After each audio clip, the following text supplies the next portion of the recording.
Welcome to the Jeremy and Andy Talk Movies podcast / the Take Two podcast, where we're living up to that name today. We are. I'm Jeremy. I'm Andy. And yesterday we recorded this podcast, and then just my fault. It's lost to the world. A lot of technical difficulties. First, I thought we just had a lot of video issues, and then I realized I had audio issues, and then I just said, Andy, either we're going to lose a great podcast, or we're going to have to do a second take. And I'm happy to talk again about Nosferatu. You were gracious enough to return. And so this may lack some of the off-the-cuff spontaneity that we usually have, but it'll be like us reading off. We'll be like bad Saturday Night Live hosts. Yeah. Like trying to tell jokes that we've already told. But, maybe the bright side will be maybe we've had a rehearsal now. Yeah. And, it'll be even a little sharper. Run. Yeah, exactly. So, as you said, we are talking about Nosferatu, and this is, of course, a remake of. There's been a few versions of this one, and this one itself is a version of Dracula, essentially. Right. There are 3 credited writers on this movie. Robert Eggers is the sole writer of this version, but credited, of course, is Bram Stoker, who wrote Dracula, and then Henrik Galen, who wrote the original Nosferatu. So, there's. I will say this. I don't have any history with the Nosferatus. Obviously, I'm somewhat familiar with Dracula just because he's such a famous cultural figure. Dracula, but if I'm really honest, I haven't even seen Bram Stoker's Dracula. Really? So there's probably a lot of references or nods or, I couldn't tell you how faithful this adaptation is. I've actually heard it's very faithful. Yeah. But to me, it's all new. Yeah, pretty much me too. I've seen the 1922 Nosferatu because it was during my I have to watch every important movie. Mm-hmm. But it was very creepy and for an old movie it's remarkably effective. So, but it's been a long time, so I didn't go into this I hope they do this. I wasn't. That wasn't on my mind watching this. Yeah, I feel like it's a good thing for me, a positive thing, because it did feel mostly new, even though I think even if you haven't seen it again, a lot of other movies, even if they weren't direct remakes of those, have used similar story beats. And we'll talk about that more as we get into the details in the movies. Sure. Of course, it was written, as we said, and directed by Robert Eggers, a filmmaker that we've talked about not being the biggest fans of in the past. Just a guy who's a little eccentric. Yeah. And his eccentricities are not in line with the things that we typically like. Yeah, in a lot of ways, he feels like a filmmaker I feel like I should love. Because he makes weird, dark, scary, disturbing kind of movies. But I don't know. I've thought a lot about this even since yesterday. It's why haven't his other movies landed? And we'll talk a little bit about why this one, well, I guess it's a spoiler. This one does land for me compared to his other ones. Yeah.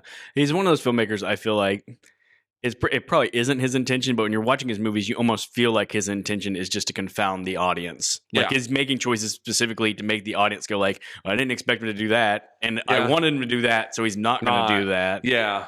Yeah, he almost feels like he kind of has an adversarial relationship with the audience. I want you to be uncomfortable, and definitely. He's something. Yeah, having said that, I listened to an interview with him between yesterday and today. It's the first time I've heard him talk. Yeah. And I said, I feel like hearing him talk he could actually have a profound impact on how I feel about the movie. Mm-hmm. Just what kind of guy is he? Yeah. Does he sound really pretentious, and that would just make me kind of dislike the movie more? Mm-hmm. Or if he sounds like a guy who actually is just kind of knows, I know I'm kind of making snooty stuff, but this is what I like about it. He could sell me on it. And it actually was more of the second. And he strikes me as the type of guy that is really into cinema. And when I hear him talk, I'm I think it makes me realize he probably isn't trying to confound the audience. I think he's just I've seen it every other way, so I want to do it the other way. Yes, exactly. I've got to find my own unique path. And so when it's someone I also listen. Did you listen to him and Sean Finnessy? Yeah, me too. And it's you just, because his movies are the way they are, I just literally expect him to sound like Nosferatu does, or Count Orlok does. And it's just Sean. Yeah, it's oh, this guy just sounds like anybody. But yeah. Yeah, he sounded like a normal dude. I agree with you, though. I was so glad he wasn't what everyone's not understanding about my movie. He just sounded like a pretty normal dude. Yeah, he won me over when he was talking about having Chris Columbus as a producer. And he said said, he kind of helps balance out my artsy fartsy tendencies. And I was like, the fact he just knows referred to himself as having artsy fartsy Yeah. tendencies, like that's what I needed to hear. A guy who is Yeah. self-aware Yeah. and isn't saying like, this is, you know, I'm just, I don't know. He didn't sound too high on his own. He his didn't. own He didn't concepts. too in love with his own ideas Yeah. or anything. Yeah. So he's made 3 feature-length films before this: The Witch, The Lighthouse, and The Northman. I never saw The Witch. Yeah, you've said you didn't care for it very much. It's cool. Like, it's cool atmosphere. It's got the mood and all that stuff. It's just kind of a drag. It's just a lot of this family kind of just roaming around, like looking at their goats and stuff like that. And it's just like, oh, okay, man, come on. Yeah. Then he made The Lighthouse, and I'm on record as saying that's one of my least favorite movies I've ever seen. It's a terrible movie watching experience. That's one of my all-time. I just want this movie to end. I should just turn it off, but I never turn off movies, and maybe something's about to pay off, and it just nothing does. It's not a fun movie to watch. The Northman is a movie that I thought was going to be so much better. I did too, and I should have known. Like, he's not going to give us the action movie that even the previews kind of implied, because the previews knew. They're like, we got to sell people on this is we got to trick people into thinking this is just like a Viking action movie. Yeah. And of course it wasn't. That said, there's still cool things in it. And it's one of those movies I will always think back on and be like, do I like The Northman? No, I remember actually I didn't enjoy it while I was watching it. But was it good?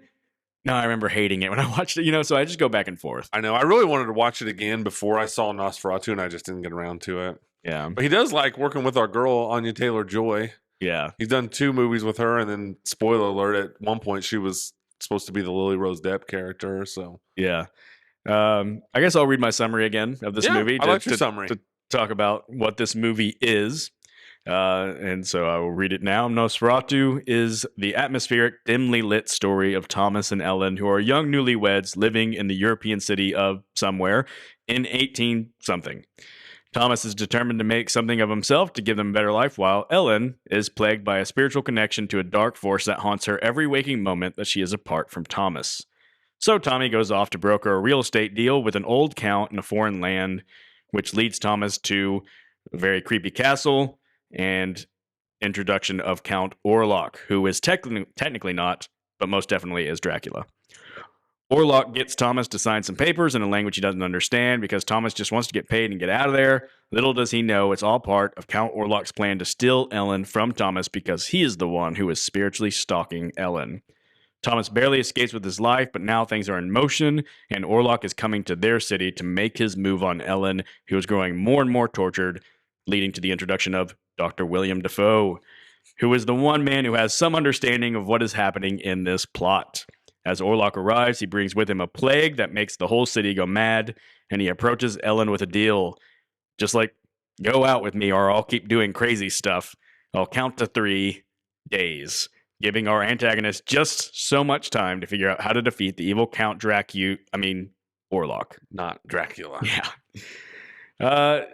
So that's the gist of the movie. But as we talked about yesterday, and we'll repeat now for people to hear for the first time, this is a movie that obviously the plot matters, but it's mostly, yes, it's atmosphere, it's mood, it is dread, it's the darkness and the shadows and the unknown. All of that is what really is the focus of this movie. So this is where I threw it to you and said, Andy, we were hoping this was the movie that's going to break our long streak of movies we didn't like. And it did. And it did. I really liked this movie. I really did. And I said, kind of repeat what I said yesterday. This was the movie where Robert Eggers' weirdness finally worked for me. And I think maybe, I thought about it a little bit more since yesterday. And I think the secret is just kind of working within the confines of a pre-existing story. And I'm not saying that's what he should do every time from now on. I'm not saying that at all. But that limited how it's like The Lighthouse, where it was just like it just felt like it was a ship that was completely off course and there was just no coming back, and you could just go anywhere and do anything, and everything was happening and nothing really mattered, and blah blah blah. And this, it's like it does have a somewhat straightforward moving story, and so I think that really served him well. and he was still able to do some of his weird stuff. I mean, like we talked about, this is a weird movie. It's weird. Like Orlok's a weird dude. Like he's gross and he's all the things, but this is where it all finally works for me from Robert Eggers. Yeah, and I am split right down the middle. Yep. I wanted to talk through it yesterday because I was like, I think our conversation will help me lean one way or the other. It did and not. I'll be honest, it really it cemented me right in the middle. Yeah. Where I respect everything about the craft and the making of this movie. I thought it looked great. I said it's one of those movies where you could freeze almost any frame and make a poster out of it, and it would look wonderful. You could put it up in your house. And I thought it did do a great job of building that sense of dread. What ultimately just kind of undoes it for me is I am a story guy. Yeah. I want story and I want to connect to characters. And because it doesn't you don't feel anything for the characters in this movie. Mm-hmm. I don't look back and go like, oh, it was so clever with the plot or anything like that. So I'm like, great job with all the atmosphere and stuff. And I respect the heck out of that. And it's a movie I'd probably even watch again. But it just kind of left me wanting because I wanted more from the story and characters. Yeah, and I think really I was thinking about this too. A lot of it is just the difference of you and I, you know, Yes. and I'm more drawn to these darker, scarier. I don't even know if scary is the right word for this movie, I guess, but you know, that is good enough for me. But I will say this, like as we were talking yesterday and as I was able to think, you know, not even knowing at the time we had to do this again, it's like the plot is I don't even know if weak is the right word because it's, you know, I think Robert Eggers is too smart to have it's not like a dumb plot, but it's just the things, and we talked about it and we can do it again if you want. It's like just some of the things you have to ignore, or some of the like, well, why can he do this? Like, why can he basically just appear wherever he wants, but he has to go through the trouble of buying a house in Germany or wherever they are? And, you know, it's that kind of stuff, but it's the dread and all the things we've talked about and the performances that push it over the edge for me. Yeah, we talked about how there's so many more questions than there are answers, and we talked about how in some ways that's a really good thing. Yeah. If they sit there and tried to explain out everything, it You've probably got a becomes a long, really boring movie, and we're like, all right, a lot of exposition here, let's go. And so they cut that out, and it's probably to the benefit of the movie, but it also leaves you wondering those questions like that, like why does he have to do this? Why is he connected to Ellen specifically, this person from a whole nother country? Why? And all sorts of things like that. I'm going to return a text while we're podcasting. You go ahead. That's all right. I'm always a dad. Yes. Hopefully everything is okay. Everything is fine. Just great. So the questions, as long, and I said this too, I was like, if I heard him interviewed and he was like, yes, I thought about all that, and I thought it'd be better to just let the audience wonder versus, hey, shut up and just accept the cool visuals. And I think he is more of it's better to wonder than hey, shut up and just enjoy the visuals type guy. I do too. I don't think it's like a cop out or it's like a cheat or it's like we just really didn't know how to explain this. So I don't know, just do some stuff. Because that's like a thing, you know, we've criticized in a lot of worse, dumber movies this year. I think like Madam Web or Craven the Hunter or some of these really stupid movies where it just felt like they explained things away with like, I don't know, there's just this thing and it does everything we needed to do. I don't think this is that kind of movie. You know, I don't. But I will say I do like, even in a smart movie, like especially from the villain, I think it is nice to kind of understand what their limitations are or what set of rules they're playing by. And I will say you don't really get that from this movie. Right. It kind of just feels like you can kind of do whatever you want until you can't. Yeah. I don't know. Yeah. So let's talk Count Orlok a little bit. Yeah.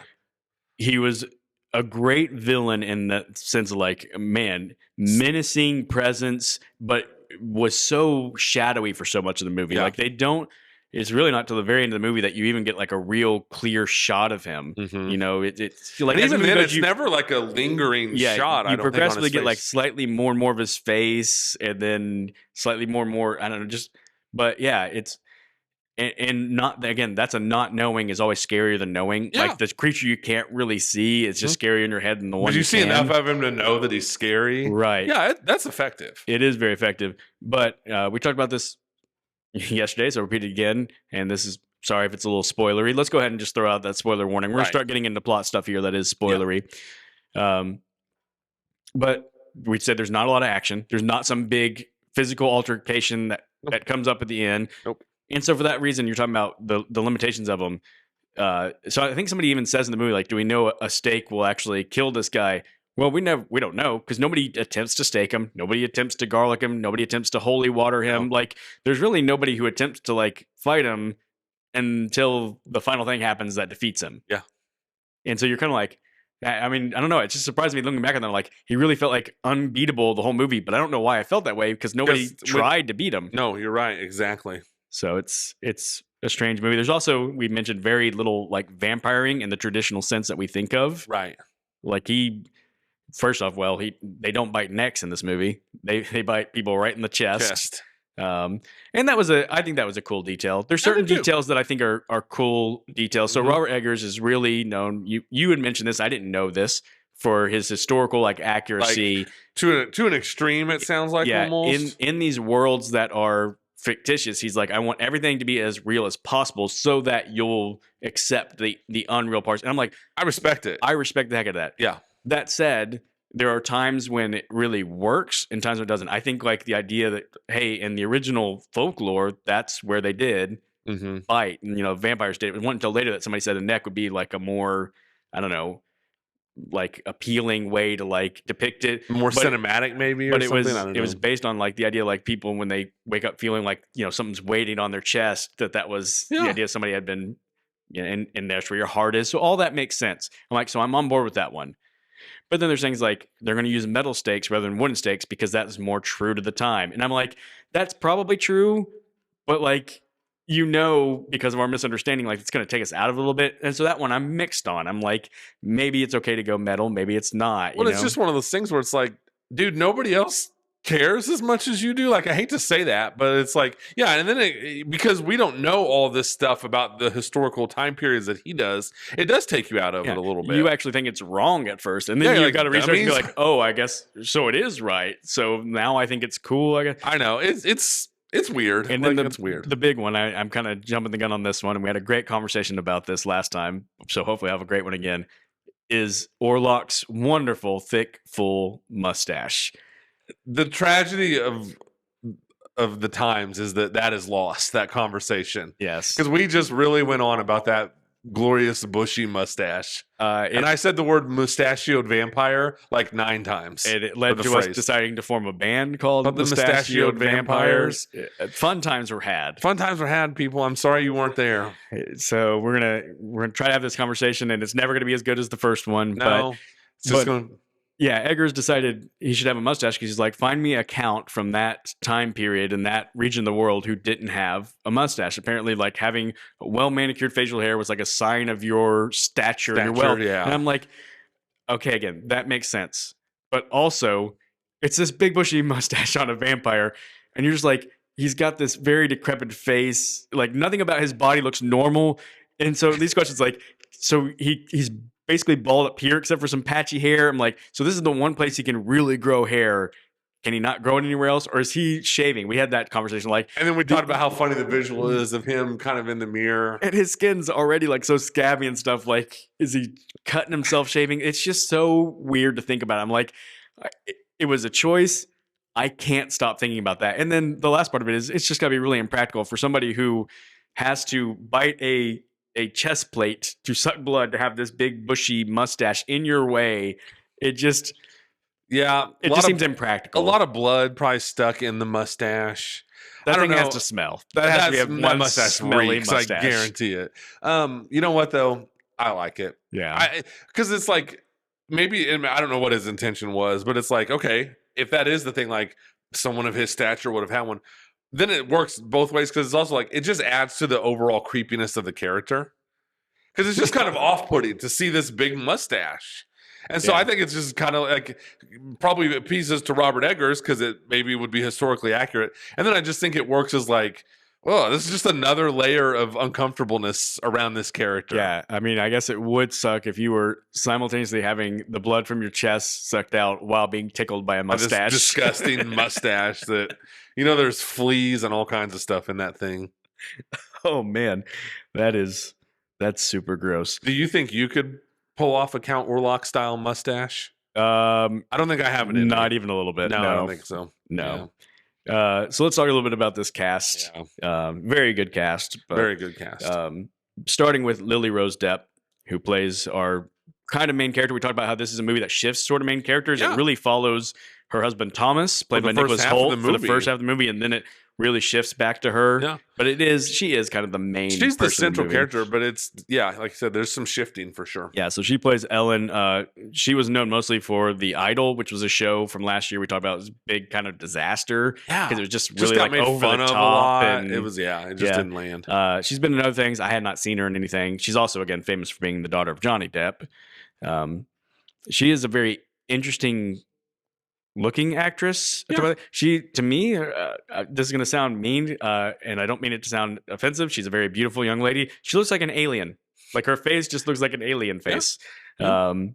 And maybe that is a good attribute for a part like this, where she's playing a very strange, tortured person. Yeah. But we talked about it before, how Anya Taylor-Joy was the original casting choice, and and we would have liked feel that like better. it's probably better. Her very expressive eyes and just everything. And Lily Rose Depp, it's like her eyes almost more like sunken in her head or something. And but this being the first thing she was in, we talked about it. Is she a good actress?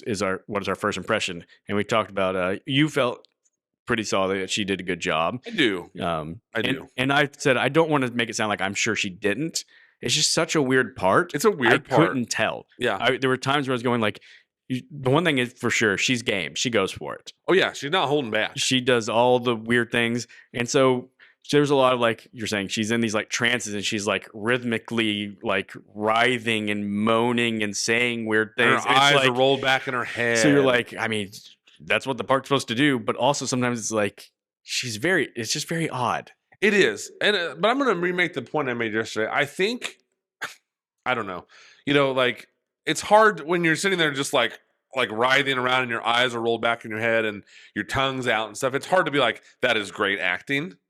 But I think it is easy to pinpoint, like, it's not terrible acting. Yeah, it's not easy acting, that's for sure. It's not easy acting. And I still maintain my point from yesterday that if it had gone bad, I think there would have been a laugh from almost like an uncomfortable type of laugh from the audience of like, oh, this is weird and awkward. And I didn't get that at all in my theater. And I'm not seeing anything where people are like, oh, what a terrible performance. So, I mean, like you said, a weird part, but I think she pulls it off. Yeah, and it's a weird thing to have to say for a particular movie, because I do think people can be good or bad in a single movie, and their whole career doesn't define, like just because someone's good other times doesn't mean they're going to. But she's one I'm like, I want to see her in something else. Yeah. Because if I see her like be really good doing a totally different part, I feel like it's going to make me go, okay, so she was really good. Because especially if she plays someone much more normal. Yeah. That's what I was going to say. The natural thing would be to wonder, be a normal human, but if it turns out like she's just weird. Yeah. It's sort of the Rami Malek playing Freddie Mercury. Yeah. Like that was the first thing I'd seen Rami Malek in, and I was like, he's really good. And then it turns out he's just a weirdo. Yeah. It's like, oh, no, actually, like,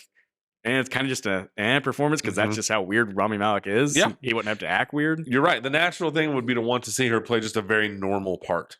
Yeah. Yeah. So I don't know. I mean, thumbs up for me for her performance, but I will say, and I said this yesterday, not a give this girl an Oscar. Right. And I don't even really think that's her fault. It's just, I think the part is limiting. Yeah. Nicholas Hoult, we said, he's just always good. He's good. Again, people will know him from Mad Max Fury Road, the X-Men movies where he plays young Beast. He was in The Menu, which is a movie I really liked, and then Juror #2 this year. The Menu with Anya Taylor-Joy. Yeah, that's right. I said Holt is, for some reason, he just always looks it in place in these period pieces. Yes. Like, put him in the 1800s, and something about Nicholas Hoult, like, it's just like, yes, I believe he is a person from that time.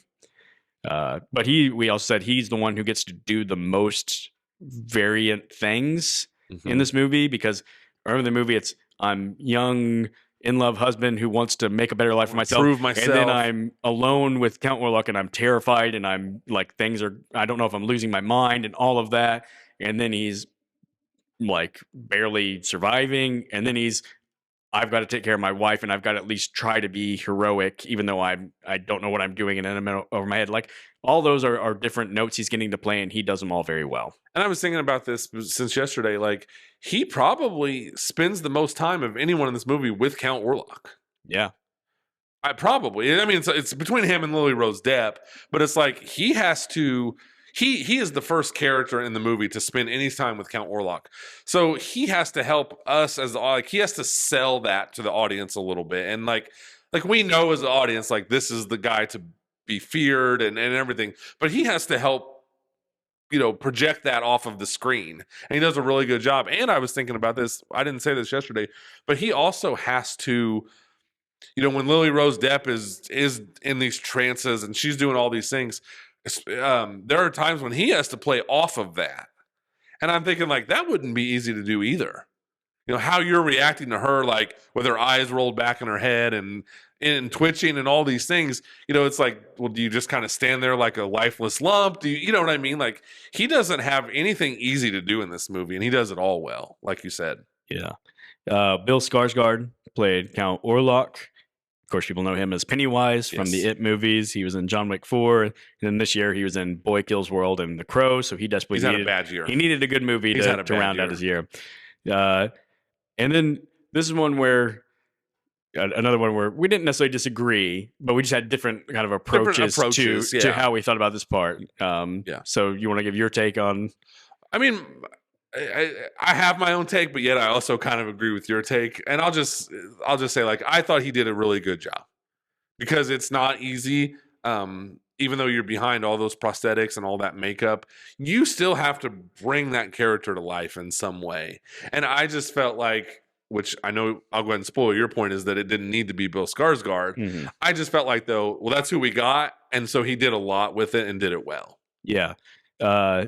That was my kind of complaint. Again, I didn't think he did anything bad. Yeah. So certainly don't hear me say he was bad. I was just kind of like, why is he the Count? Because, it's almost like, did they just feel like, hey, let's get the guy who's well known for being the villain in these type movies? Maybe. And I was like, he just didn't feel like he had a chance to do much because he was, first off, the character was hardly ever shown. It was so shadowy, under so much makeup. There was never a chance for him to do something like with Pennywise. Very distinctly, it's like, oh, Skarsgård does that creepy look and smile like that. It distinctly had to be Skarsgård to pull that off. Yeah. With Count Orlok, it was almost like I couldn't tell the difference between Skarsgård being under a whole bunch of makeup and in dim lighting versus just being a CGI character. Yeah. And like I said, I get your point too. I do, but I don't know. And I guess we'll just never know what it would have been like if someone else would have brought to it, or what different choices they would have made. Or I would like to watch like some behind the scenes or some interviews with Bill Skarsgård, because I bet there's times where he's like, this particular like mannerism, I came up with that. I guarantee you that's part of it. Yeah, for sure. I actually was thinking that it's very possible I could see an alternative like, this is what it would have looked like if we would have done another casting, or even done like we just CGI'd it or something. And then I would go like, oh, this is bad. And then I would appreciate way more that it was Bill Skarsgård. I'll just always be in favor of having an actual actor instead of CGI. Yeah. Aaron Taylor Johnson plays the best friend of Nicholas Holt's character. Yep. And we talked about this out.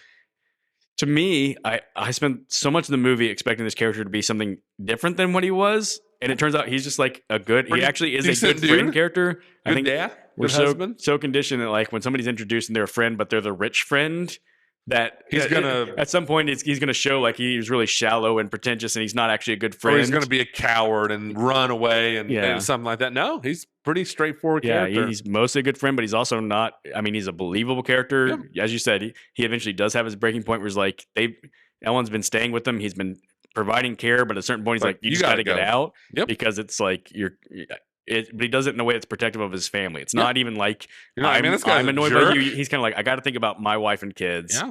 And it turns out he, for good reason, doesn't help him. Yeah. Yeah. But Aaron Taylor Johnson, it was just good to see him get to just act. I thought he did a good job. Yeah. Yeah. And coming off Craven, he's another one like Bill Skarsgård. Like he just needed a win. Yeah. Yeah.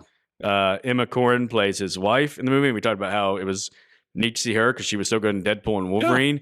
Yeah. But I said I spent the whole movie trying to figure out who it was and thinking maybe it was one of the Fanning sisters. Well, she's bald in Deadpool and Wolverine, right? And then she's got this blonde wig, and in real life, I think she's got dark hair. Yeah. But she's got a blonde hair in this movie, and we said that she's not bad. She didn't get a lot to do. She's got a moment. She's got a great horror movie moment where she walks into something terrified and she gets she to sells scream that in all the right ways. So, right. But it's the same as yesterday. I'll say like someone I'm looking forward to seeing again because I mean Deadpool and Wolverine and Nosferatu in the same year looks good on your resume. Yeah, especially when for all of Deadpool and Wolverine's flaws, she was one of the highlights. She was one of the things people walked out of saying, like, yeah, she might have stole the show. Yep, she did great. William Dafoe, as we said, plays Professor Albin Eberhard von Franz.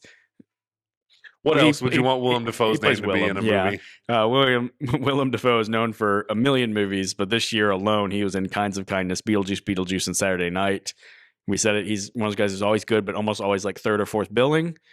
Has a really hard time just being normal in a movie. Yes. I think auteur filmmakers love him because he's so unique and strange looking that he just fits in all their strange movies. But I also said, I think he's just the best casting in this movie. He's the guy who shows up and is like, this needed to be William Dafoe. It needed to be this guy. And he shows up almost, we said probably halfway through the movie or more than halfway through the movie. 60%, I bet. It was one of the few things, like, I was pretty into the movie in a way, like I wasn't thinking about other things. About the only thing I was thinking of was, where's Willem Dafoe? Yeah, like every time a new character started showing up, I was like, is this Willem? Nope. Is this Willem? Nope. Okay. But then he finally shows up, and it's like, and then when he shows up, he kind of steals the show. Like, but part of it is his character is the one who's like, he's there to make the story propel forward. Yeah, everybody else is just sort of lost, and he's the guy who's like, now things are going to move because I'm going to start pushing things along. Well, and like I said yesterday, you need him to, just for that shot in the trailer of him saying, "We are here hunting the vampire Nosferatu," and the way he says that, it's just like, yep, going to see that for sure. Yep. And then lastly, we shouted out Ralph Ineson, who plays the other doctor. We said he was in the first Omen earlier this year, and we were like, this dude's got a great presence. He's got a great voice. I just like seeing him in movies. Continues again in this movie. Yes. Yeah. Good year for that guy, too. Absolutely. First Omen and Nosferatu, two good movies, I thought. That's right. So some of the just key points in the movie we'll go through and talk a little bit about. We thought it was interesting that the movie opens with what was pretty much like the main feature of the trailer, that shadowy shot of her in the curtain. The curtain flaps and you see a silhouette, which is a really cool shot. It's great. As we said, freeze frame that, make a poster out of it. Yeah. That could have been the movie poster easily. But then one thing we didn't talk about, I kind of forgot about yesterday, was it's got that moment where he's talking to her and he's like, "Pledge yourself to me," or whatever he says that she does. And then it cuts to her like on the ground, like she's being choked by something and like shaking. And it's like I don't want to say the word, but it kind of implies that she's almost like being raped or something. And then it cuts away kind of quickly. And I just kind of blocked out of my mind that crazy thing happened. And that's the beginning of the movie. Yeah, the beginning of the movie. So then you were like, okay. Like, this is what we're in for. But also we said like that when it gets out of the sort of the main trailer shot, first thing, you're like, what's awesome. Left? I don't spend the rest of the movie going, well, here comes that big trailer moment. Now I'm just all surprised. Yeah, and the more I think about it, the more I like that choice of like, because they chose to do the trailers the way they did, that she is troubled and tortured in this movie. And so it's like, we don't have to spend the whole movie like waiting to get to that point. We just arrive at that point when this movie starts. Yeah, exactly. And that goes right back to things we're talking about, where could they explained out things more? Could they given us like 10 minutes of them living as normal, happily married couple? But I would have been so bored during those 10 minutes. Let's just go. Let's go. So I'm kind of glad that they didn't. Me too. Me too. Even though maybe it would have, I don't know. I'm sitting here complaining about character development, and then I'm going like, but I'm kind of glad it didn't get to develop that. I know. Me too. So yeah, then I'm not going to say there's like a bit of a slow spell. That's not what I mean, but you have to do some like building of the plot. So yeah, you do. You're meeting them. Thomas wants to go off and make something himself. He gets his assignment from his boss to go to this old count in this other country. You got to go in person. And it's, in hindsight, you're like, yeah, that probably should have been a red flag. A little strange. Why was this guy saying you got to go in person and, by yourself, and do this? Yeah. He can't come here. You can't mail anything like that. Yeah. So he goes on this journey, and we first have a stop in this village with all these gypsies. Yeah. And this is where the movie starts getting a little more weird. It does. It definitely feels like a Robert Eggers movie in this part. Yes, this is maybe the most Eggers-y part of the movie, because just the scene of him arriving and they all start just like laughing at him, and then they all just stop. Yeah. And then it's like very foreboding. These people are like, you shouldn't be here. And then he stays, and then he wakes up at night, and there's this sequence that is still weird. Is like, is he supposed to be dreaming? Is he supposed to be? Is this real? Like very Eggersy. It is. Eggers likes you to not know if what you're seeing is real or not. And we talked about this yesterday. That I don't love that. I don't either. I don't. I just don't. I love this movie. I don't love that though. If it happened, just show it. Yeah, and I think with this one you are supposed to assume it happened. I think most things that happen in this movie you're supposed to assume it happens, but there's a lot of that sort of like cut to the next morning and they're waking up all of a sudden looking. But then it's like they always have to show like, but his boots are dirty. Yes. So it's like, okay, so then did it happen or like? And it's not just a Robert Eggers thing. I just don't like when movies do that. Right. I just don't. But what he sees when he wakes up is he sees a group of these gypsies walking into the woods with torches, leading a girl on a horse who's just naked, this naked virgin girl, and they're saying something about the virgin girl. And when I first saw it, I thought, oh, I bet what's happening is they're going to sacrifice this girl to Orlok. Like he must crave virgin blood, and they've got to like kind of keep him satiated, and he's going to witness that. But no, he like kind of follows them, and they just go to another casket, pop it open, stake this guy, and then they just stare at him. Yeah, and then scene over. He yells something from the back because he doesn't know what's happening. Yeah, they stare at him, scene over, and you're like, so what the heck was that? Why was there a naked virgin on a horse? Does that help like identify the vampire or something? It was so confusing. It was. And it's another one of those ones where like that's one of those instances where the questions are not more interesting to me than the answer. I need a little answer there. Agreed. And I would say like clearly if there was a 3-4 minute stretch of the movie to just take out, it would be that. Yes. Because it really doesn't factor into anything. We said again, you keep thinking something's going to pop up like, oh, I learned you have to stake them from this moment. No, apparently I already knew it and they just never tried it. Yeah. And then I thought maybe they were going to have to recruit help from these people. Nope, they never show back up again. So it just literally is. It kind of feels like a lot. I mean, it looks cool. Yeah. Like, I mean, I don't think Eggers can make something that doesn't, he knows how to make things look cool and spooky and all the things. But ultimately, definitely feels like it could have just been plucked right out of the movie. And it wouldn't change a thing. Wouldn't have changed a thing. Yeah. So then we have... He loses his horse, by the way, somewhere in that. Like when he wakes up, everybody's gone and his horse is gone. Okay. And he just starts walking. Yeah, but give him credit. He is undeterred. He's like, oh, I gotta keep going. So he's walking, and then luckily mystery spooky carriage comes to get him, which is an awesome shot. Yes, and even right before the carriage, he's walking down this like path, and the way it's lit, and it's almost black and white because it's just so like. Well, I said yesterday, there was a couple times in this movie I thought it switched to black and white, but I was watching, I was just going like, oh, he's just kind of showing off here. Like this is a very pretty shot. Sure. And then as you said, the carriage is running up towards him, and you have a moment of like, is this carriage going to stop and run over him? Like, and he's not moving, and then it just turns last second, and it's empty. Yeah. And as we've said, you don't get into a driverless carriage. Man. There's a 0% chance I'm getting into that carriage. But as we said, there's also sort of an implication that there's like this intoxication or this drugging almost happens because then you pointed out it has the shot where he almost like floats into the carriage. It's a great shot. Almost like he's not in control of himself. Yep. And I really do think that is what is meant to be implied. Yeah.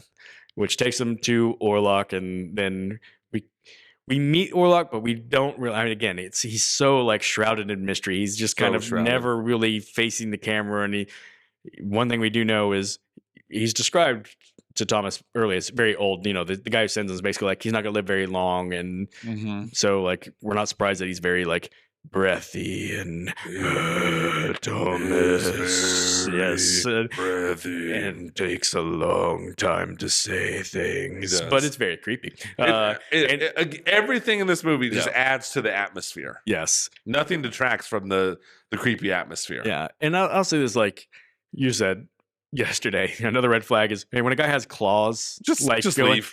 But at the same time, it's like he does have claws. But you could see how Thomas is looking at it going like he's got the hand looks old and withered, and like maybe his nails are just so long because he hasn't had anybody to trim them in so long. So like on the one hand that's creepy, but you can almost see how like you can rationalize everything, and it as much as we're watching a movie and going like this is obvious, dude, you're trying to put your self in the shoes of a guy who's going, this isn't real. Even in his world, he's going, vampires aren't real. There's just some old guy. Get out of your head. Do the deal. Make the money. And I guess too, that does help serve the that opening stuff with the real estate and stuff, at least it gives the Thomas character some motivation. Yeah. Instead of just go, dude. But it's like, no, he wants to prove himself to his wife. And they even had a couple of comments like between the Aaron Taylor Johnson character and him, where he's talking about like, don't worry about paying me back. Yeah, so like, he owes his friend money. They do lay the ground for like they're struggling, and he wants to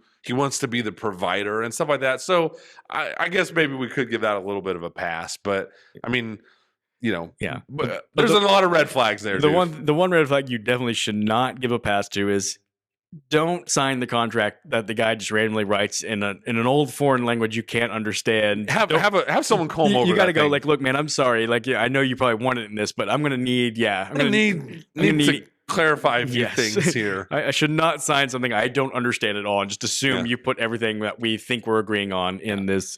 And then if there weren't enough red flags, we do come to find out not too long after this that Count Orlok sleeps naked in a coffin with a satanic symbol on the top of it. Yes. That really should have, pushed you over the edge. Of course, he is going to.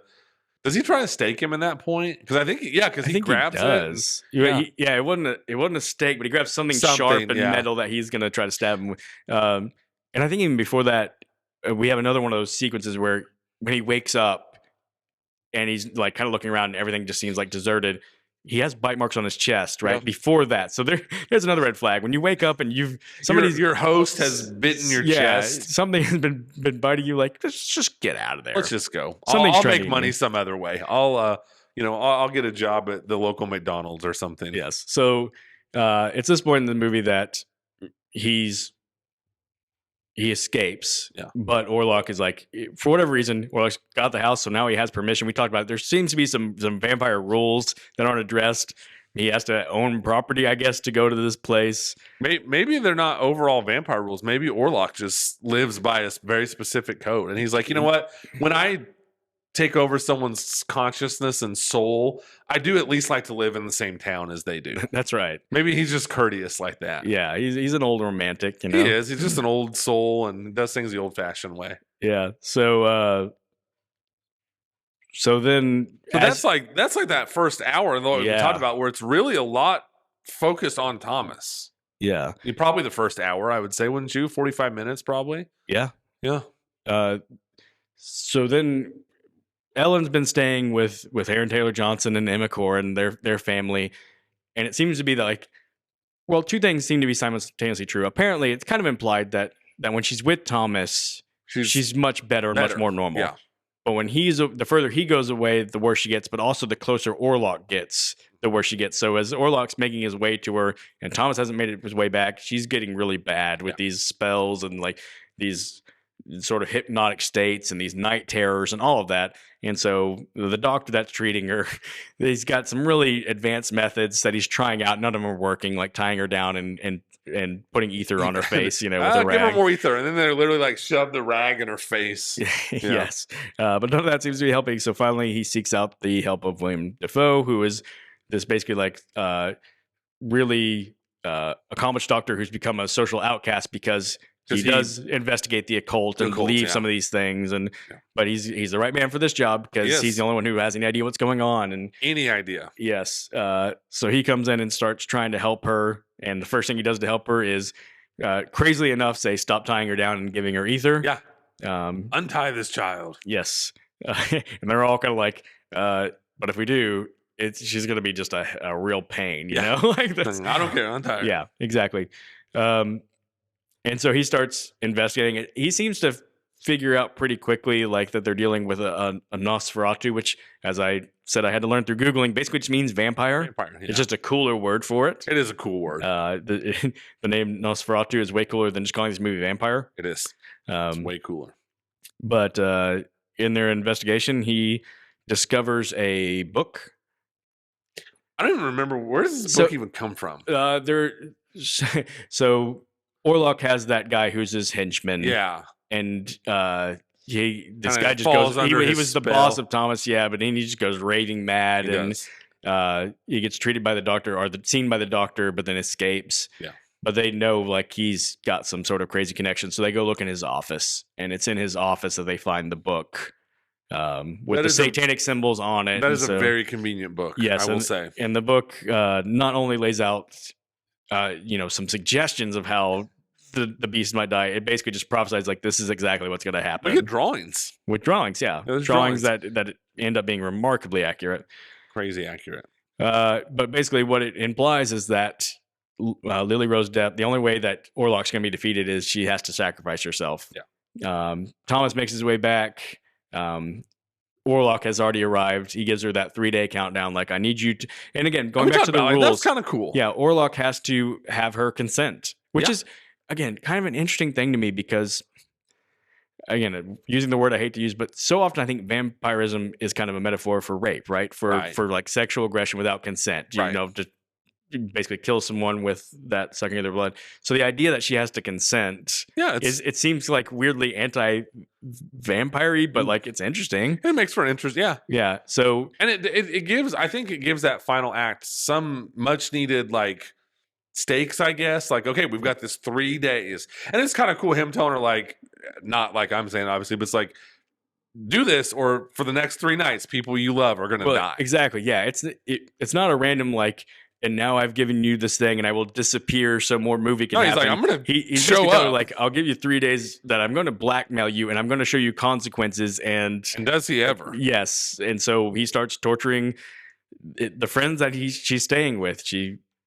He goes after these sweet little girls who we've seen a couple times in the movie. And that's when we get the scream from Emma Corrin. She hears something from their room. She goes in there, opens the door, and this is a very well shot because you didn't need a gratuitous gross shot of this monster killing children. But it still is. It's like silhouettes of him biting and tossing a body aside. It's very clear what's happening. Yes, you know exactly what happened. And then that scream, and then it doesn't even show what happens to her, right? It just cuts away. So she's dead, and then you get that. It's shocking visual, but it is a great visual. Just the small coffins. Yes. You're like, oh, man, that's rough. Yes, there's a moment where I thought, like, is this going to be another dream thing? You know, is Orlok now torturing her dreams? And then when it cuts to, like, the funeral and people are carrying caskets, like, this is real. Those are those are little kid caskets. Yeah. That's probably the most horror movie part of this movie. Yes. Is Emma Corrin going into that room, and I would say that's the most like horror movie-esque part. And it's really the most villainous thing that Orlok does. I mean, he's villain through and through in this movie, but he doesn't get to like show off his villainy very much. He does bring with him when he comes to the town just a ton of rats carrying the plague, as we said. And that's kind of an interesting thing because it kind of shows like with him comes death, but it's in a way that like people aren't going, oh, a vampire's here. They know things are going crazy in the city. Really, only these few people know why things are going so crazy in the city. Mm-hmm. So, like, all the people are being punished through the plague. Her friends are being killed by Orlok. So, like, she knows, like, everybody's suffering. I just need to... Because I'm resisting this guy. Yeah. Understandably so. Who wouldn't Even with that mustache. Yes. Quick question aside. You think those are real rats or CGI rats? I wondered that. I did too. I did read in the trivia that there was one scene where Willem Dafoe acted with like 1,000 rats or something like that. Of course he did. Of course. Yeah. I wouldn't be surprised if those are real rats. Seems like Robert Eggers is I want real rats kind of guy. Certainly some shots I would bet are real rats, but where it always wonders like, because you don't have trained rats. Like, so if you need them to like scurry a certain way or something like that, it's like, do you just hope, shoo the rat along and then film wherever they happen to scurry? Or do you just go like, I'm going to have to CGI this one because I need it to scurry this way in the shot? Yeah. I don't know. In any case, like this, I never looked at a rat and said, that looks CGI. I didn't either. They never, So they hatch a plan. The gentleman of the group with Thomas, with Willem Dafoe, with the other doctor, and even with Aaron Taylor Johnson, that they're going to try to track down Orlok, and they've got to, I don't know how, but we're going to kill him. Willem Dafoe knows, though, I'm leading these guys on a false chase because he has a moment pulled aside with Lily Rose Depp where he basically says, like this is what we're going to do. This is not, I know this isn't going to work. I know what you have to do. Yep. It's kind of cool how it's done. I'm going to take them away. Aaron Taylor Johnson ends up not being able to make the journey with them because in his sorrow, he just goes to his family's grave and and I guess commit suicide. Like it doesn't I even think it's really probably like he's show poisoned himself or something. Yeah, they just realize he's not around. They're Yeah. like he's grieving, By and the time they and find they're him, like, it's I too know. late. Yeah, they know where to look for him. Is go look in the mausoleum where his family's buried, and they kind of shows they are shot. They find him, and then they burn it. I think They do. And then just in case this movie's not weird enough, we get a shot of him kissing his dead wife on the mouth. Oh right, yes. Because we wouldn't want to go too long without something really weird and creepy happening. Yes. So they go to where they think Orlok is staying. They find a lot of rats, but they realize Orlok's not there, and they go ahead and set fire to his place. But I think they find his buddy. Orlok's yes. Thomas's boss. Yeah, he's in the Knock is his name or something like that. They just go ahead and stake him. Yes. Yeah, which is a cool scene. And then like he's not quite dead, and then I think it's Willem Dafoe like finishes him off. Like, okay, that was pretty cool. Yeah.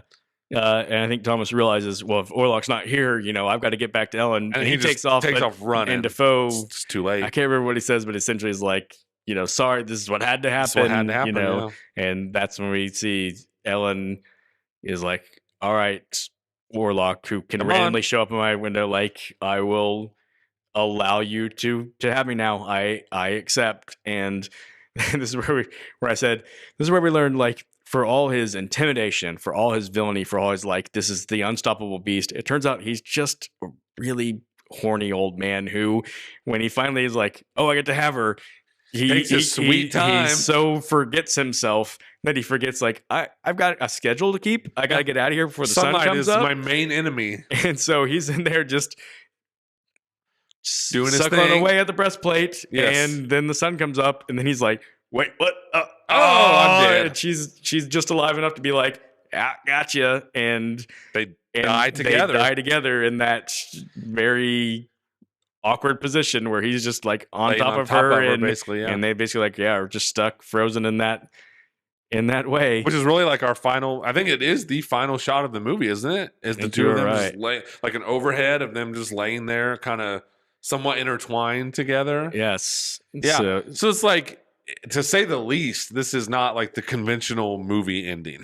Right. Because that's an understatement. Yeah. We don't get the big battle. We never once, I was saying about it, really never once in this movie do we kind of see like Count Orlok like in action, so to speak. Like it's never like, oh, he jumped. Like when he's on the ship, he kind of appears behind a guy and bites him. Yeah. But that's it. He's never really like, it's not like, oh, he flew across the room and he dove and he bit this guy's neck. And there's nothing like that. It's wild. It's a wild choice. Right. It is. It's wild for so many reasons. I like, on one hand, I think it's very clever. I do too. It's a great, like, yes, she sacrificed herself and kind of lured him and trapped the beast in his, in his own desires. Yep. On the other hand, it's also kind of like, dude, you dumb. Like, you are dumb. You did this to yourself, dude. Yeah, like you couldn't figure out a way to like pace yourself here. Like. Right. Here's a great question I didn't think to ask yesterday. After all of this, do you think Thomas, like the next time he's like, he mourns his wife, and let's say like a year later he's on a date, and it's like, what happened with you and your wife? Well, it's a funny story. Does he tell the truth? It's not going to be funny, but you'll get it. Just stick with me here. Hear me out. So this, just like that's a funny way to think about it. Yeah. Yeah. So, just some of the more like actual questions I had about this movie that, again, I don't even want to try to answer it. Just you can't help but one ask of the things, them. like I said, how did the connection with Ellen start? Because the whole movie is like I said, it starts with him connecting with her when she's young. She does have moments later where she talks about how she was just such a lonely, sad girl. She just wanted attention, somebody to care and love for her. Our hypothesis was that he was able to like hone in on that. Yeah. But I also joked, like, I'm sure plenty of girls felt that way, but he's like, this is the first time I found a hot one that feels that way. Yeah. This is the one for me. Yeah. And her attractiveness, again, like, probably really came in handy with Thomas because she was pretty crazy. Yeah. And he was like, but this is my wife and I love her. And so she's being stalked by a demon, but this is my life and I love her. It helps that she's hot. The other thing was, we talked about the rules. Like, what are these rules that Orlok has to follow? There's the real estate he has to own, the permissions he has to have. He needed Thomas to sign the thing. I didn't even say when Thomas signed the thing that was in another language, apparently what he's actually signing away was like a basically divorce certificate from Yeah. Ellen so that Orlok could have his in. Again, maybe he's just an honorable dude and he's like, look, I can't move on a married woman, so I'm going to need you to say you're divorced. I need them to her be to say she's divorced, and then you're free for me to. Yeah, and luckily Orlok knows how to write up a sneaky contract that allows all those things to happen. So that's right. And then, of course, the other question that I had was just about the mustache. You know, like again, who groomed it for him? What did it just happen to grow that way? It was really funny. Yeah. I did say one note just for somebody who is so particular about every visual as Eggers. I did think it was interesting, and again we talked about this yesterday. How it didn't bother him that Nicholas Hoult is so much taller than everybody else he's acting with. Mm-hmm. That sometimes it's just funny to see in a movie because most movies like you realize how much they put thought into like making sure everybody's height is either the same or if it's supposed to be like a Schwarzenegger movie, they cast everybody short so that he looks massive. Yep. But Holt's 6'3", and he's just playing a normal dude, and then Aaron Taylor Johnson's 5'11", then Willem Dafoe's 5'8"-ish, and it's just like they're like rusting nesting dolls of like heights of people. Yep. And again, it doesn't affect the movie at all. It's funny because you realize you don't see it in movies very often. Right. Bill Skarsgård is 6'4". That was one thing we talked about was important, we think, for the I think so. For the character, for him to be large, especially being next to someone like Nicholas Hoult. Definitely. To still appear large. So that was, I think, a good thing. And then I said, what might be a new bit on here is just worst trivia from IMDb. And I said that in this, in some interview, Edgar stated that he felt that the casting of Skarsgård was to make the sexual subtext between Orlok and some of his victims even more convincing. And we just laughed like, come on, nobody's looking at that and going like, I know Orlok's this decrepit old mustachioed man with scabs and maggots on him, but he's kind of got a Billy Skarsgård thing going on. Like, come on, Robert Eggers, dude. Maybe you're just projecting your weirdness out, up on the screen. Like, come on, man. You couldn't. Yeah, I'm sorry. Brad Pitt was not making Orlok look attractive with all that going on. The point is that he's hideous. I mean, yes, it's wild. Yeah, but I think that plays into just like, man, Robert Eggers is just a weird dude. Yeah, he's got to just be a weird dude. Absolutely. I did say too, and this was kind of my last note on it, was that I do think this movie felt in large part like a short story that would be told and narrated in like another movie. Yeah. Like if there was another movie about trying to take on Orlok that maybe was more action oriented, his backstory would be this story. Orlok was connected to this girl and he came to this town and brought the plague, and in the end she sacrificed herself, and he definitely indulged and didn't realize the sun came up, but he learned from that, and now we'll have to find some new way. Like everything about it. And that said, it doesn't make a bad movie, but it just, the story's so simple and kind of neat and bookended so well to me. Like it does feel almost like a short story. Right. And then it's just really stretched out to let all those moments breathe. Because again, it wants you to focus on the dread and the feeling and the atmosphere and all of that. So, well, that's another thing too, I think, that separates this from the other Eggers movies, especially like The Lighthouse and even The Witch to an extent, where it's like, this does feel like an open and closed type of situation where it's like, The Lighthouse, by the time that movie ends, you're like, what and who? You know what I mean? Like, right. You have no idea what happened. What even happened? Did this come to any kind of resolution? I have no idea. And this movie does come to a resolution. Mm-hmm. I mean, for sure. Yeah. So we said it yesterday. I mean, it's pretty clear this is the most accessible of Eggers' movie. Like it's the one I think audiences, which speaks a lot to his other movies. Yes, it does. We said it's doing well box office wise. We both said our theaters had a good crowd in them when we went to go see them. It had a $50 million budget, and I think you looked up yesterday, it's made 40 something, 41 or something like that. The critics have really responded to it. It's 86% on Rotten Tomatoes. Audience is 75%, which is good again for what a weird movie it is. For this kind of movie, that's good. Yeah, for sure. You think it'll have legs? I think it will. I do too. I really do. Especially because a lot of a lot of times it's like what's up against it, and it's still like the Wicked, Moana 2. Like it's the big, and in a lot of ways the only non-family oriented like alternative right now is Nosferatu. So it definitely feels like it has a place, kind of like a niche carved out for itself. Yeah, I mean, and part of it's just my own interest. Looking at the movie schedule, like the next movie that I see, like I'm excited about seeing is Wolfman, which comes out January like 20th or something like that, somewhere in 18th there. or So I'm like, it's got several weeks of like. I mean, there's a Den of Thieves 2 coming out, and some people will be into that. But for the most part, there's not like some big blockbuster release that's going to just take over the box office. I think it's going to have time. I also think too, this movie's a great lesson, that because one thing we've harped on a lot, especially the last couple months with these big huge bombs, $50 million, and it looks great. Yes, it does. It's so nice to see a well done movie that doesn't have a $250 million price tag attached to it. Yeah, $50 million. Thank you, Robert Eggers. And I probably should compliment him more on the fact that I always say like contain stories, like for something that feels very big and something that is with contained, a vampire across countries, basically. But it doesn't. Few characters, few places. Yeah. Yep. Absolutely. And like I said, just kudos to him for the $50 million budget. That's so refreshing. After was it Joker? Literally had Joker Folie à Deux had a $250 million budget. That's insane. Absolutely that is insane. So thank you for the $50 million budget. And the $50 million looks great up on the screen. Yes, it does. And I think ultimately the legacy of this movie is going to be that it spawned our band, the Mustachioed Vampires. Yeah, I mean, when we're famous, we'll be. Hopefully, Robert Eggers will come to one of our concerts. Yeah, I would hope so. Or maybe Bill Skarsgård will show up in costume. We'll have to have a song that he guest vocals on, but as Orlok. As Orlok. Yeah. Before when he takes the mic, he just Jeremy.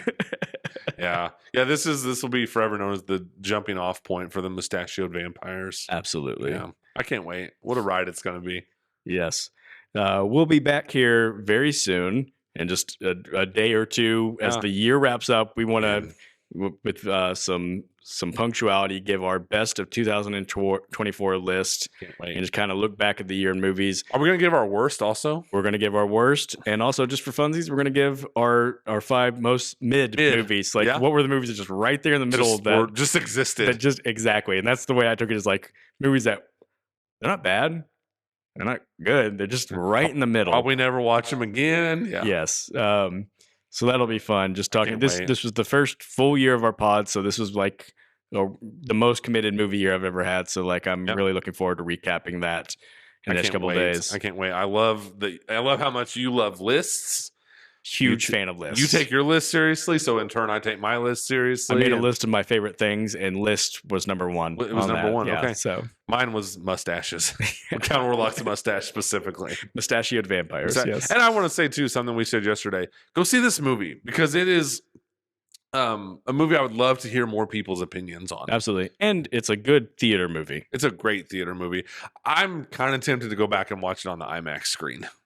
Yeah, I was a little disappointed that there wasn't more options on the IMAX screen, because they were still showing like Moana 2 and Wicked or Mufasa. Mufasa. Yeah, Mufasa. Like, I can't even say the right name. Yeah. I could not care less about that movie. I wouldn't go watch that movie for anything. Yeah, or nothing. But I noticed it's like a 10 p.m. IMAX showing right now at the theater I go to. I'm like, I might have to do that, because it would look pretty good up on the IMAX screen. And I would like to watch this again and kind of see if some of these things that we have questions about are a little more kind of clear than maybe I caught on to on the first try. Yeah. And I already say, like, I'm still pretty middle, but I'm leaning more and more towards the positive. Mm-hmm. And so the more we've talked about it, the more I've thought about it, which is what I love. I love movies that I can think about and it can grow on me. It's a great thing to do. Yeah. And the most important thing is that this episode will exist. It will. That's the most positive thing. We didn't have the cameras cut out on us any times. Unfortunately, everyone I know decided to text me during this podcast, but that's okay. Yeah, that's all right. So we thank you guys very much for joining us. And it's fun to talk about this movie with you again. Yeah, yes. And we will see you guys in a couple of days. Yeah, can't wait.